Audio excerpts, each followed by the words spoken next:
Men, and I use the term loosely, of course. Got a project of mine.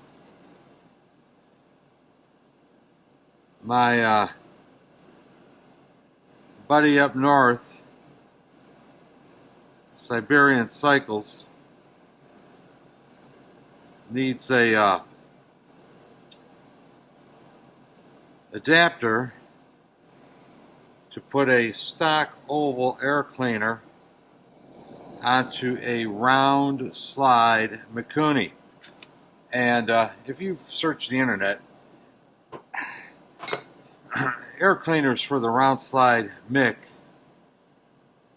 different styles and such, are not commonly available. So that's the reason he needs this project.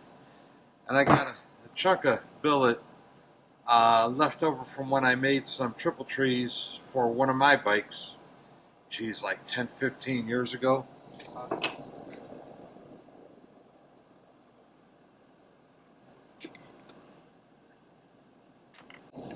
So a certain degree of precision is required. Nothing overly precise, but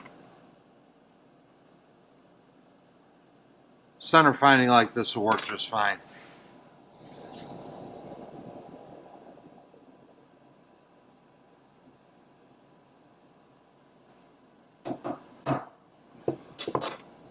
I want to use I have a Screaming Eagle high flow air filter banking plate, which is what I want to use on this thing.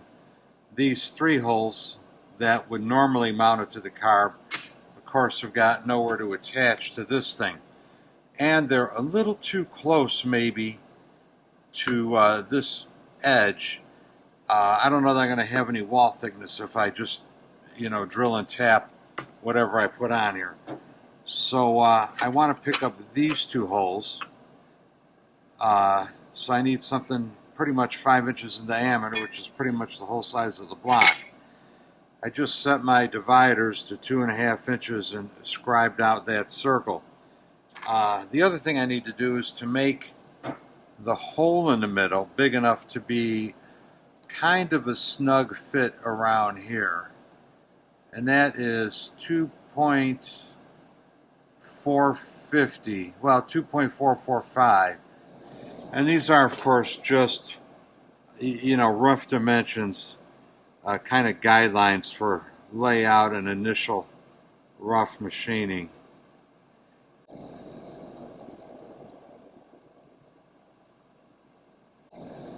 I got a lot of material to take off of this thing. And I think, although I could just bore this, I don't know, maybe I was going to get a hole saw and just try to drill that out because it'd be quicker and easier. I don't know how I'm going to do that exactly.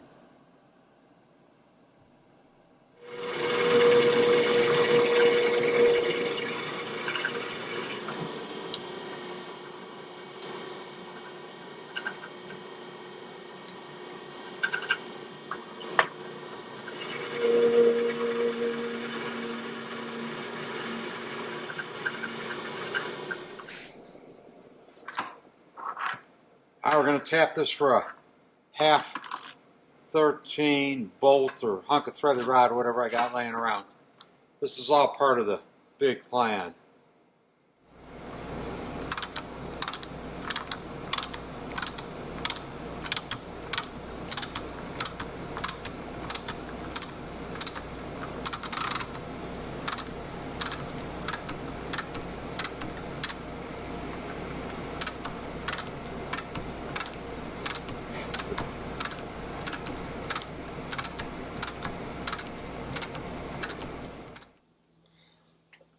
All right, we're going to knock the corners off.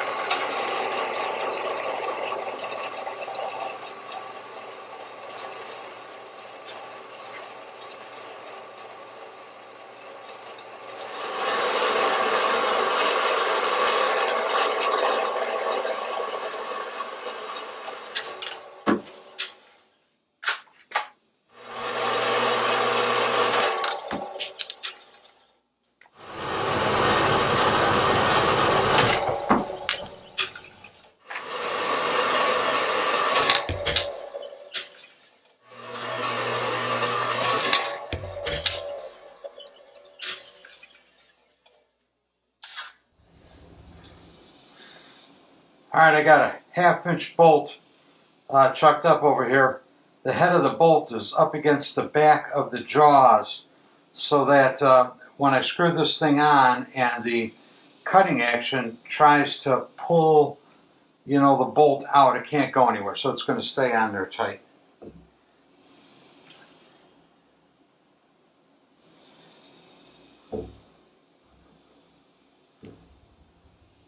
And of course that corners I lopped off saves me, you know, I don't know, 50 passes on the lathe.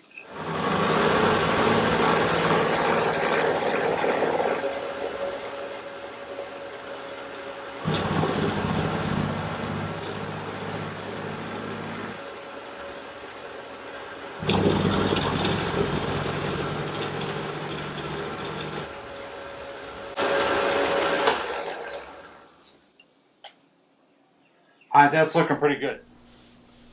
Stopped making chips and started making strings. Alright, so right now on the lathe, I got a lump of aluminum.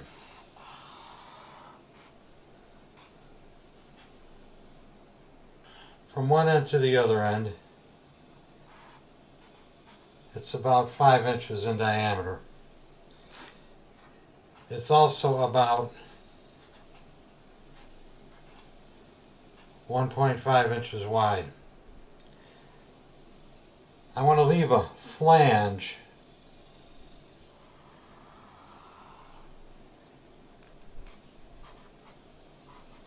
that's going to be 0.375, 3/8. So for roughing in purposes, I'm going to leave this about 7/16. So let's say that's like 4/30 or thereabouts, okay? In the middle of this thing there's going to be a hole that's going to be about 2 1/4 inches in diameter. I'm going to clamp this to the spigot on the carburetor with a hose clamp. So I need it to be pretty thin. So I want this to be like 1/8 of an inch. So I'm going to take this diameter, add 1/8 of an inch times twice, and I'm going to remove this metal from that lump of aluminum. So I got a hat with a hole in the middle with 1/8 wall thickness spigot sticking out. So we're going to do some measurements and we're going to take these chunks off.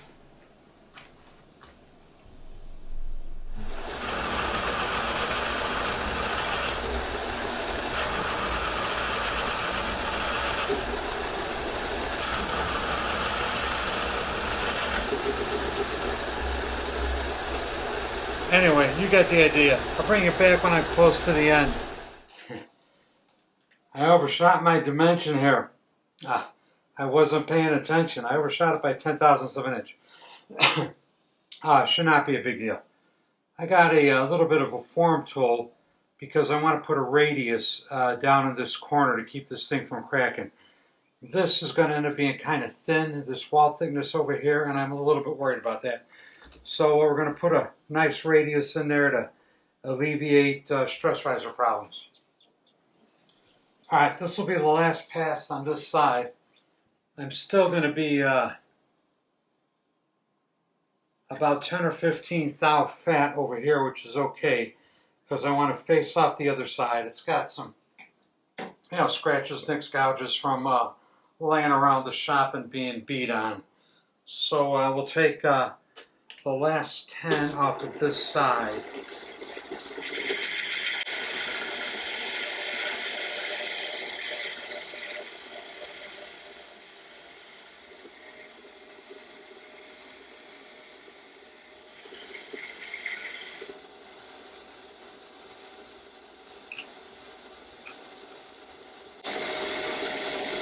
This is a spring pass, and I'm going to go into the radius there in the corner to just clean it up.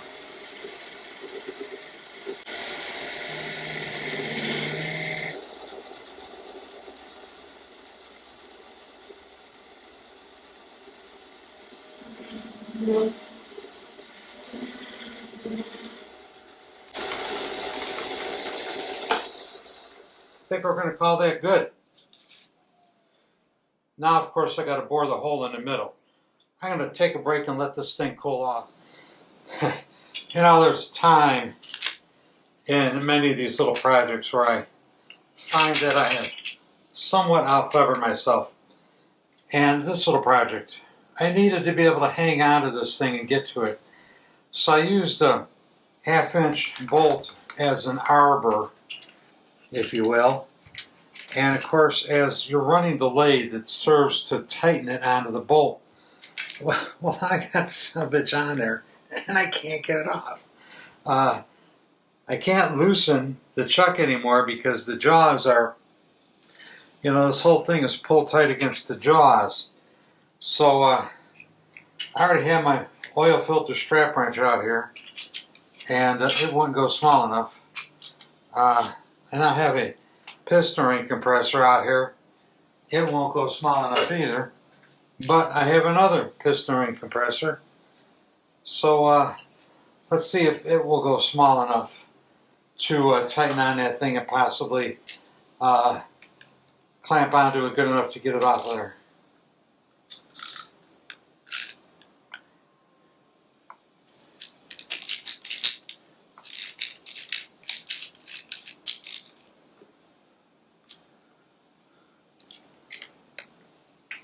Well, it's on there. And nope, it's not tight enough yet.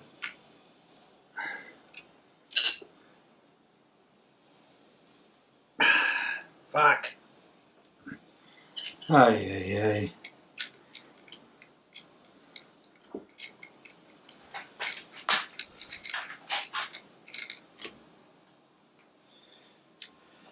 Yeah, I'd really like to not destroy the ring compressor or the part I just made.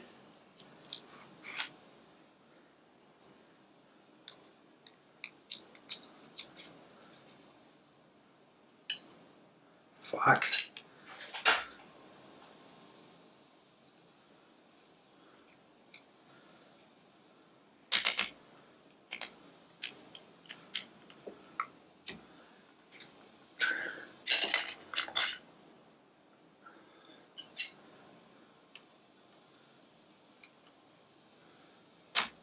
Son of a bitch.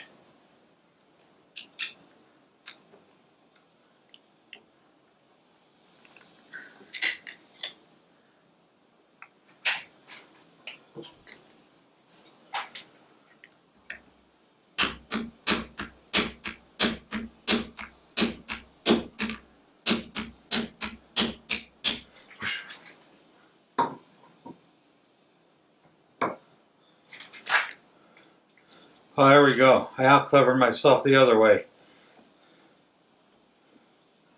Hopefully I didn't hurt anything too bad.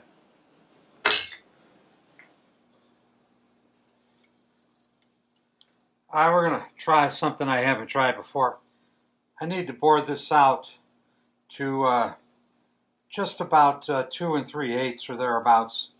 So I got here a 2 1/4 hole saw that I'm going to plunge into this thing, and hopefully it will core, you know, pull the middle out of it in the core, so I don't have to spend you know, an hour with the boring bar shaving 40 thou off at a time. So we're going to give that a try. We'll see what happens. I think it should work.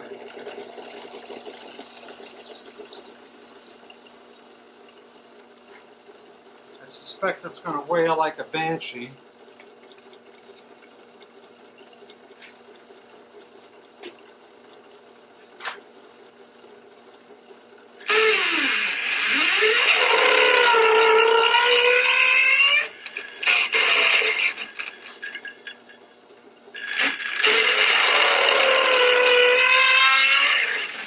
Well, that doesn't sound good. The biggest drill I got is 1 inch. I think I'll just drill it out to 1 inch and bore it the rest of the way. That's probably the safe way to do it.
Alright, got about 30 minutes of boring to do. I'll bring it back when I get close again. This dimension I can't blow. This dimension's got to be, you know, plus or minus 1,000 probably. And we got about 6 thousandths to go.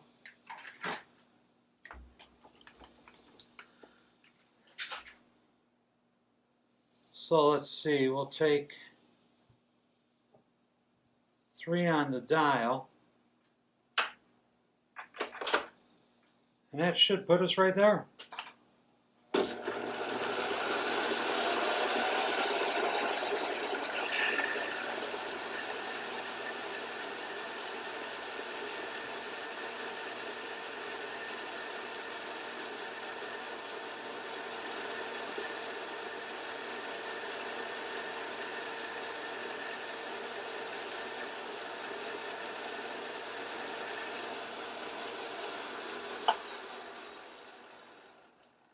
And once again, I'll reverse power feed it and take the spring pass going out.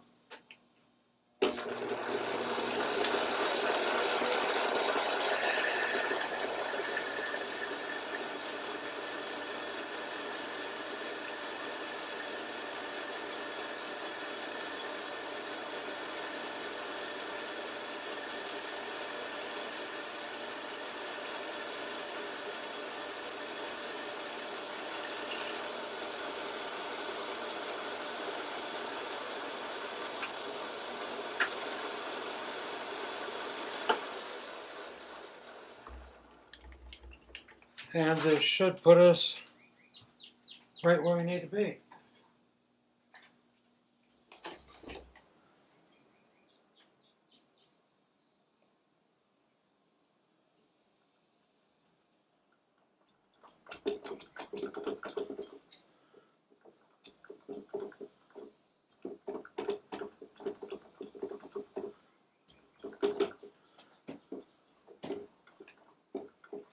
Yeah, I'm going to call that good to go.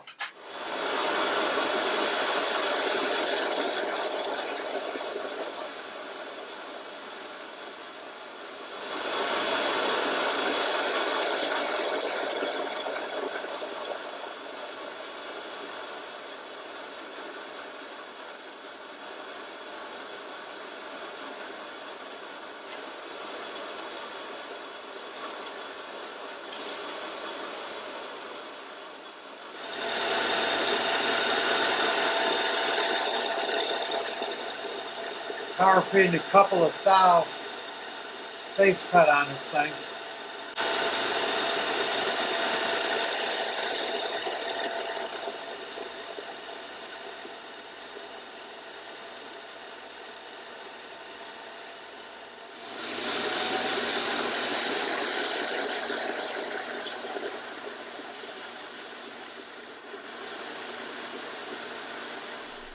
Alright, we're in the world of sketchy shit. Just FYI, it's like 108 outside. We've reached the time of the year in Texas where, you know, the weather forecast is going to be something like, you know, sunny and hot, highs between 95 and 105. It'll be the same thing every day until September probably. But anyway, back to the sketchy shit. The way this is designed to work is I'm going to cut slots in this thing and then tighten this flange down with the hose clamp to pinch it on the carb. So this whole setup is about clearance between the rotating parts and the rotary table. And I do have this mounted to a rotary table. So I think that's a 3/16 end mill. I'm going to plunge down through this thing. I'm going to cut a slot, which is going to be way at the travel of the end mill, but you know, I'm so close and such a deep flange, I really got no other way to do it. So we're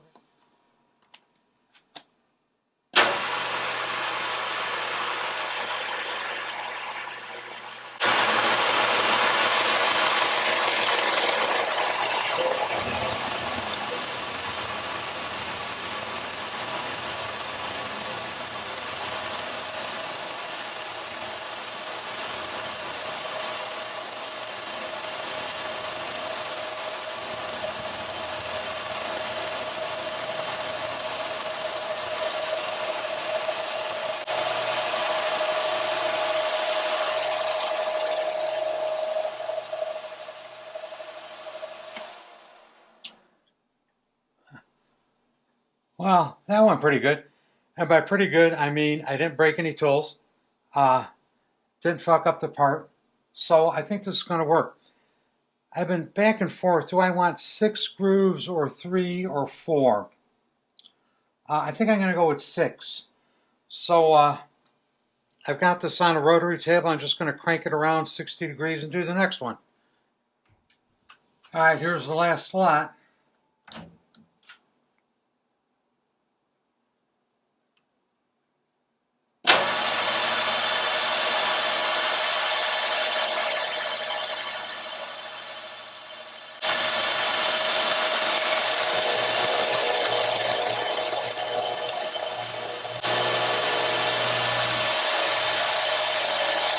And that's it.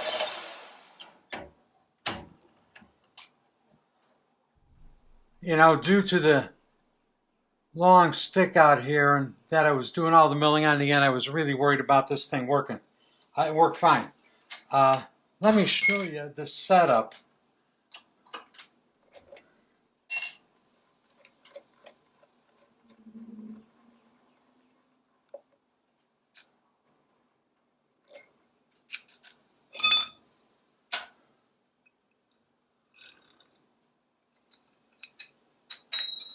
I had this here because I needed to space the rotary table away from the drill chuck. So I had to be up on a spacer. In the center of this thing, there is a number 2 Morris taper that gets shoved in from this side. On the back side of it, there's a big flat, thick steel washer I made with a bolt pulling the Morris taper into the hole so that it's centered. The taper was drilled and threaded for this 5/16 threaded rod. I happen to have a hole punched out of something or other I saved, and it was damn near the right size to fit almost exactly. I mean, I had to, you know, lathe it down, the inside diameter of the adapter plate. This nut is on here so that it wouldn't sink too deeply and end up inside this instead of inside this. So that's a stop nut in there to get it set at the right height. The threaded rod itself has got a jam nut securing it to the Morris taper. That way, you know, if there was no jam nut on there, it would be doing this the whole time. So the jam nut seated it evenly. So assuming this isn't bent, and that's probably bent a little bit, I could repeat this arrangement anytime I wanted by putting my soldering washer back on there, putting this back over there, and then lining up any one of these slots. Well, centering it left and right under the mill, and then putting my centering washer on there, and then lining the mill up with any one of these slots. If I had to, you know, split the difference and put 12 slots in there instead of, say, 6, I could center it on one and then go 30, and then 60, 60, 60, 60 around, and I'd have something that was repeatable and fairly precise. So yeah, I'm very happy with this. My hose clamp should be able to pinch down on these, you know, just enough to tighten them up on the carburetor, end bell, and I got to drill some mounting holes, and that'll be it. So let's take a look at the finished project. Yesterday, off camera, I drilled these holes to accept the backing plate, and you know, it was hot, I was tired, I just didn't feel like videoing it. But anyway, here's the finished thing. There's lots of ways to cut these slots, just FYI, and I use that 3/16 mil and you know, punched the down through here and milled out this way. I did that because I wanted there to be a radius at the bottom of the slot. If I gone in with the mill and just cut across this way instead of this way, it would have left a square bottom. And yeah, I guess I probably could have filed it round. But I wanted it to be round to avoid stress risers in this location. So anyway, that worked out pretty well. It was a little sketchy because I was so far out to the end of the mill. All right, so let's put this together.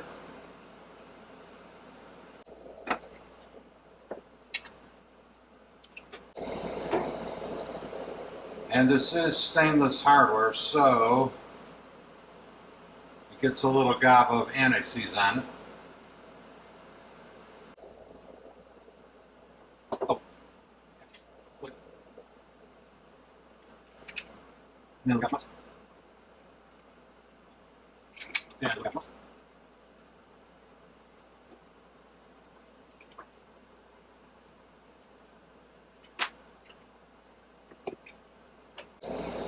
I wanted these two countersunk to give as much room behind the adapter so as not to interfere with putting the clamp on that's going to go on here. If I had, you know, two nuts like this sticking out here and here, they'd possibly be in the way of the clamp. This one I wanted to be countersunk because the air cleaner drops on like this, and if I had the head of a nut sticking up over here, the head of a bolt, it would keep the air cleaner from sitting up flat against the backing plate. This is the Evo style high flow air cleaner, so it's got two holes over here, which is where the crankcase breathers coming out of the head would dump oil. So these will need to be covered with a piece of you know, duct tape or metallic tape, or plug with a bolt or a nut or whatever. I'm going to let that up to the. I'm going to leave that up to the owner, and then of course the air cleaner drops on.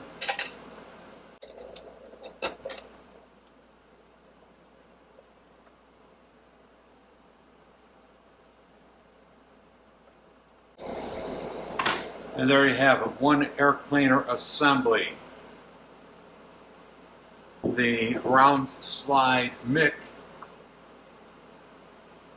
slips right into there. Alright, so here's the finished deal. I got my adapter plate bolted to a Screaming Eagle high flow backing plate. And for you guys who've never seen one, all it is a flat piece of aluminum. You could cut one out of anything. Well, you could cut it out of a flat piece of aluminum is what you could do if you didn't want to buy one. But anyway, it's done. I got a clamp for it. Put a little snug on the clamp.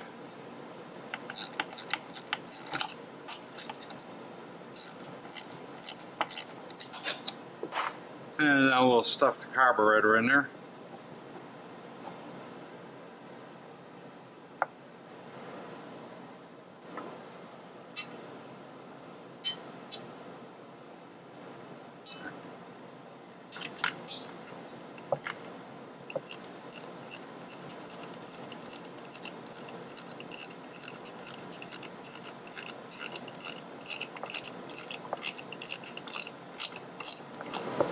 How to stuff a round slide Mikuni behind a stock Harley air cleaner. These round slide Miks, this is a VM38-9, I do believe. You could get them on Amazon, eBay. They're about $130 brand new, and they really work good. If you don't want to spend, what, $700 for an SNS, or $500 or $600 for a Bendix, or any of the other, you know, well-known name brand carburetors, this is a viable option. These Miks really do work pretty well. And with that, I am out of here. But not before I tell you to get yourself a sticker, get yourself a coffee cup, join me on Patreon. Hey, thanks for watching. More videos to come. I got a lot of projects in work.